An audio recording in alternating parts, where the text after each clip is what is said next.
視聴者の皆様こんにちは、テリーと申します。風車型ブランチマイニングの解説を行いますので、よろしくお願いいたします。風車型ブランチマイニングとは、風車の形状に採掘していくブランチマイニングであり、採掘効率は枝型とほぼ同等で、かつ、枝型にはないいくつかの利点がある採掘方法です。では、採掘方法をご説明します。まずは1周の採掘についてです。図の方は、黄色が目印、赤色は対角線の位置です。今いる場所は青で点滅しています。まずは4歩分掘って進みます。次に、左を向いて4歩分掘って目印を置きます。図を90度回転させますね。次に、後ろを向いて目印まで掘り進みます。あとはこの繰り返しです。まずは4歩分掘って進みます。次に、左を向いて4歩分掘って目印を置きます。次に、後ろを向いて目印まで掘り進みます。これを繰り返していくと1周します。次の周回に進むために、外側の目印に移動します。2周目以降は、すべてこれと同じ掘り方で掘っていきます。最初の1周目については、図のように掘って黄色の箇所に目印を置いてください。赤は、対角線の位置です。私の場合はレッドストーンを巻いています。目印とレッドストーンの間に、3ブロックずつ挟んでいることに着目すると、わかりやすいと思います。ここからは注意点を述べていきます。上下2ブロックを掘り進みましょう。上下3ブロックを掘ると、効率的には劣ってしまいます。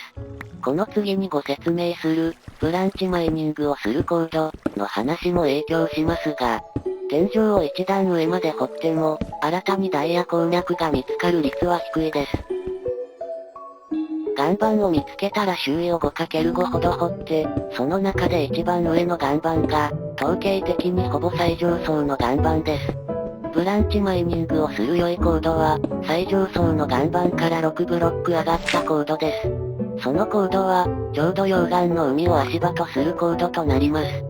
それより低いコードで掘れば溶岩の処理が大変となり、それより高いコードで掘れば発見できる鉱脈が少なくなります。なお、水バケツを忘れないようにしましょう。次はツルハシの選び方です。スタート直後から、ダイヤ1スタック未満の量を集めたい場合には、エンチャント台を作らずに、鉄ツルハシのみで掘ることをお勧めします。もし鉄を大量に確保したいのであれば、エンチャント台を作って持ち歩き、レベル1の石ツルハシで掘ってください。運に自信がある方は、エンチャント台を作って持ち歩き、レベル8のダイヤツルハシで掘るのもありです。詳しくは、風車型ブランチマイニングの動画シリーズで、様々な考察をしています。ご興味のある方はそちらをご覧ください。ダイヤ鉱石の取り逃しにご注意ください。詳しくは、ダイヤ鉱脈50線の動画で解説していますが、ダイヤ鉱脈の中のダイヤ鉱石は、必ずしも隣接しているわけではありません。次は、風車型ブランチマイニングの特徴を述べていきます。採掘していくルートが完全に決まっており、2周目以降の採掘手順はシンプルなため、迷いにくいです。炭鉱地点として管理しやすいです。掘り始めの地点から、周囲にムラなく採掘範囲を広げていくことができます。周回数を増やすごとに1周の採掘量が比例して増加するため、採掘範囲を相当広げても、各周回の採掘開始場所は大きくは離れません。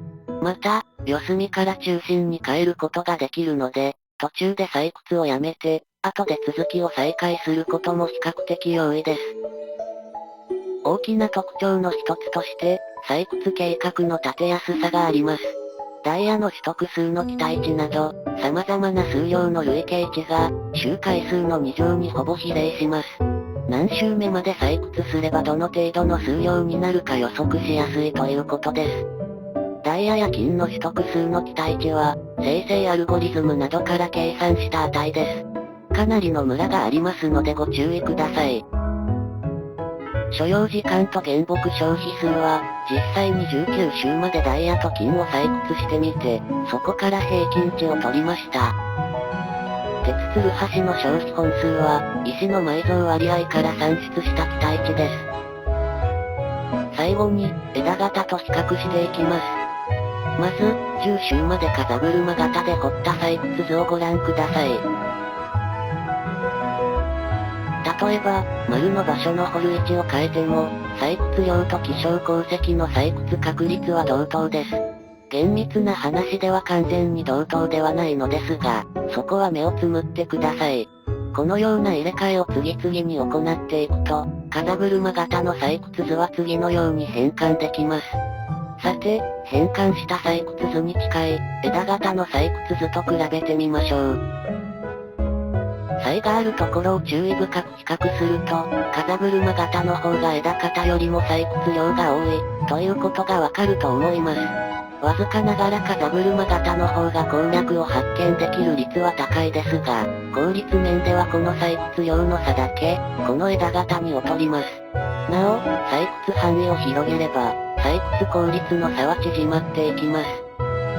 この枝型は、U 字型に掘っていきつつ、細枝の長さを揃えるために枝の端をくり抜いた採掘方法で、非常に良い効率と特徴があります。ただし、細枝の長さを揃えられた場合でも、長さのブロック数を数えるのは F3 を活用しなければ困難です。したがって、何本の細枝を掘れば、どのくらいのダイヤが発見できるか、事前にどの程度の原木を用意すべきか、など、計画的に準備して採掘を行うには難があります。もし見通しを誤ると、はしごが非常に縦長や横長になって移動時間のロスや細枝の無駄な採掘ロスが発生したり、持ち込み資源の余剰や不足が発生しますので、そこは勘や経験で補うこととなります。こうした枝型と比べると、若干の採掘効率を犠牲にしているものの、周回数のみ数えれば、高い採掘効率で計画採掘できるようになっているのが、風車型の特徴と言えるかと思います。以上です。まだこの採掘方法を検証し始めて、さほど時間が経っておりません。もしもミスなどがありましたらご容赦ください。